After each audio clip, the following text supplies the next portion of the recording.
네, 워낙 삼성전자 주주분님들은 어려우실 겁니다. 이번에 제가 설명을 드리기 전에 차트 하나 준비를 했거든요. 차트 하나 먼저 보면서 우리가 살펴볼게요. 지금 보시는 차트는 역대 삼성전자가 고점 대비 하락을 나타낸 겁니다. 보면 과거 IT 버블 2000년대죠. IT 버블일 때는 삼성전자가 고점 대비 50% 이상 하락을 했고요. 그리고 2008년 금융위기 때는 고점 대비 46% 하락을 했고요. 그리고 이번에는 고점 대비 43% 하락을 했습니다. 2008년 금융위기급으로 하락을 했다는 겁니다.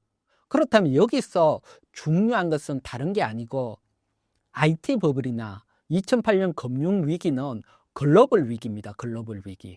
따라서 글로벌 위기에 따라 삼성전자뿐만 아니고 전체가 하락을 했다가 글로벌 경기가 회복되면서 다 상승을 했거든요. 그런데 지금은 글로벌 위기가 아니잖아요. 그렇다면 지금 하락은 삼성전자 자체의 문제다 보셔야 되잖아요. 그래서 항상 주식시장은 글로벌 위기에 전체가 하락을 했을 때는 반등이 빨리 나왔습니다. 하지만 어떤 기업 자체적인 문제가 생겼을 때는 그 문제를 해결하는 데는 시간이 많이 걸리고요. 그래서 항상 반등이 늦었습니다.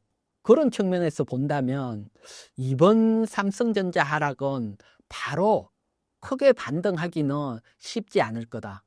그러면 이제부터 삼성전자 자체적으로 어떤 리스크가 있는지 살펴봐야지 어떻게 대응을 하고 언제 반등을 할 것인지 우리가 유추를 할 수 있잖아요.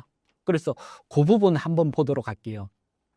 보게 되면 지금 보시는 것은 이것도 뉴스에 가끔 많이는 안 나왔는데 뉴스에 가끔 나와서 제가 캡처를 해왔는데 보시면 이제 D램 반도체 공정을 살필 때 18나노, 17나노, 15에서 16나노 요것은 1X, 1Y, 1Z 공정이라고 불렸고요. 그리고 그 다음에 제가 요렇게 빨간색 박스권으로 칠해왔는데 요게 13에서 14나노 공정, 쉽게 말해서 1A 공정이라고 불리는 거거든요. 근데 요 공정이 왜 중요하냐고 보면 앞에 원제더 여 앞쪽까지건 항상 삼성전자가 세계 최초로 기술 개발을 했습니다. 여러분들이 알고 계시던 세계 최초 D램 반도체 개발, 그게 삼성전자인데 이 1A 공정에서는 미국 마이크론이 최초로 개발을 하게 됩니다. 그러니까 삼성전자가 좀 급히 서둘러서 1A 공정을 따라간 측면이 있고요. 그래서 지금 삼성전자가 HBM, 미국 엔비디아에 납품을 계속 못 되고 있잖아요. 지금 작년부터 납품된다, 콜 테스트 통과된다 했지만 지금까지 긴 기간 동안 테스트 못 된 원인이 기존까지건 HBM이라는 것은 D램 반도체를 차곡차곡 쌓아서 연결을 하는 거잖아요. 그래서 쌓고 연결을 하는 기술적인 문제다, 이렇게 봤지만 그게 아니고 이 D램 반도체 1A부터 설계적인 문제, 기본적인 문제가 아니냐, 이런 뉴스들도 나오고 있거든요. 그렇게 되면 이거 공정 고치는데 시간이 많이 걸리니까, 그래서 어떻게 보면 단순 기술적인 것보다 원초적인 이런 D램 자체의 문제가 아니냐, 이런 뉴스들도 나오고 있거든요. 그래서 이런 것들, 그 다음에 보면 지금 반도체가 11에서 12나노 원시 공정인데 이 원시 공정은 SK 하이닉스가 세계 최초로 개발을 했습니다. 보면 삼성전자가 앞에까지는 세계 최초인데 1A 공정 들어가면서부터 세계 최초 타이틀을 뺏겨버려요. 이건 사실 우리는 세계 최초인지 알고 있었지만 벌써 뭔가가 삼성전자 문제가 있다는 거죠. 그래서 사실 이런 문제가 있을 때 아쉬운 점은 예전에 이건희 회장 같은 경우는 독일에 다 모아놓고 여러분들이 많이 아는 거 와이프 빼고는 다 바꿔라 그러면서 카리스마 있게 가져갔는데 지금은 그런 게 안 보내요, 삼성전자가. 그래서 이 난국을 헤치는 게 쉽지 않다. 그래서 그런 부분, 뭐 삼성전자가 보여주는 건 결국은 HBM, 컬터스트 직접 뭐 곧 된다 이런 얘기가 나오고 있는데 실제로 양산에 들어가는 걸 보여줘야지 여기에 대한 문제는 하나 해결이 될 걸로 보이고요. 그리고 두 번째 문제. 사실 제가 지금 두 번째 문제가 정말 큰 문제입니다. 이거는 정말 어떻게 보면 무서운 얘기일 수도 있고요. 그렇기 때문에 이 두 번째 리스크가 어떻게 대응을 하느냐. 사실 대응하기도 쉽지 않지만 여기에 따라 삼성전자 주가가 정말 회복되지 않을 수도 있거든요. 그래서 요 내용도 가끔 뉴스에 나왔는데 부각은 안 됐거든요. 그래서 어떤 내용인지 요 부분까지 또 한번 설명을 드릴게요. 보면 11월 달에 가장 무서운 뉴스가 이 뉴스였습니다. 이 뉴스. 이 뉴스를 보게 되면 다른 게 아니고 중국의 창신 메모리가 선단 공정, 이거는 D램의 DDR5를 나타내는 겁니다. DDR5 양산에 들어갔다는 뉴스입니다.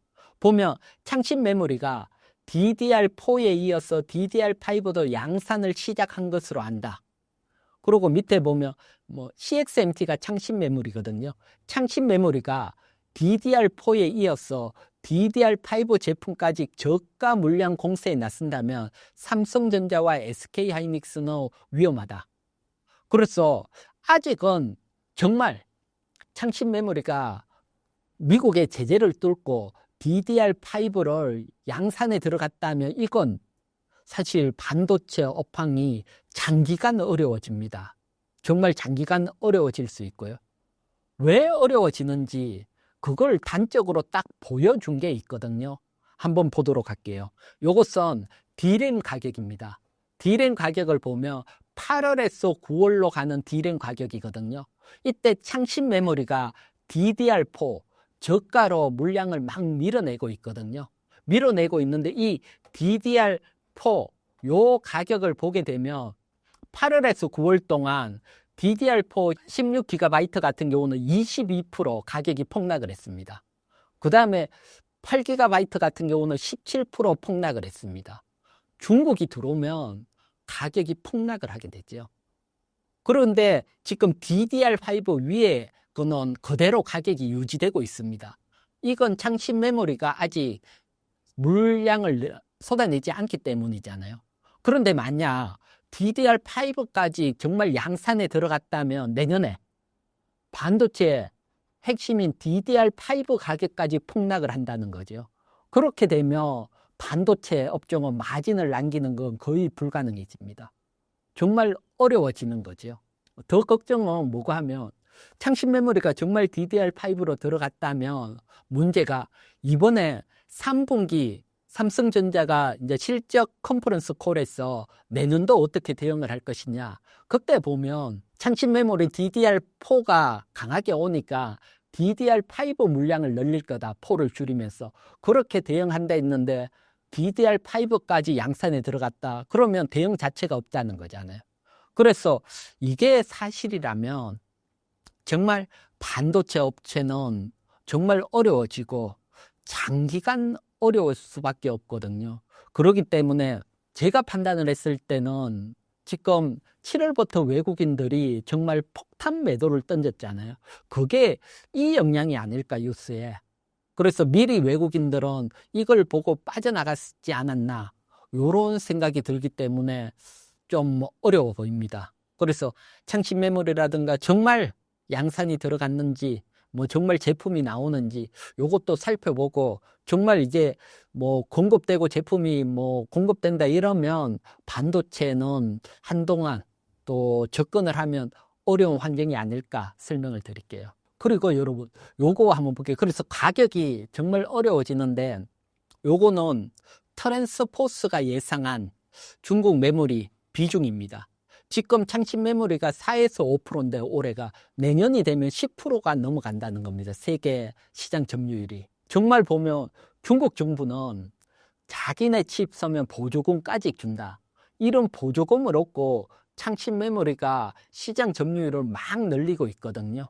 그러면 기존까지 생각을 해보면 D램은 삼성전자, SK 하이닉스, 미국의 마이크론이 95%, 딱 3강이 장악을 하고 있었는데 중국 창신 메모리가 들어온다는 거잖아요.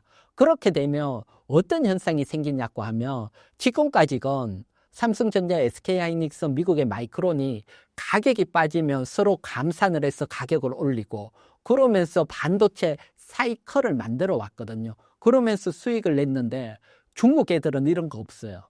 너가 죽든 말든 무조건 싸게 막 밀어내거든요. 그렇게 되면 중국 창신 메모리 대 삼성전자, SK하이닉스, 마이크론 3사하고 치킨 게임이 시작될 수도 있다. 이렇게 보여지고요. 근데 좀 뭐 안타깝게 항상 중국 애들하고 치킨 게임에서는 다른 나라뿐만 아니고 다 졌거든요. 그렇기 때문에 쉽지 않을 거다. 이런 측면까지 본다면 뭐 좀 반도체 같은 조금 반등이 나오거나 이러면 좀 비중을 축소하는 게 유리하지 않을까 설명을 드릴게요.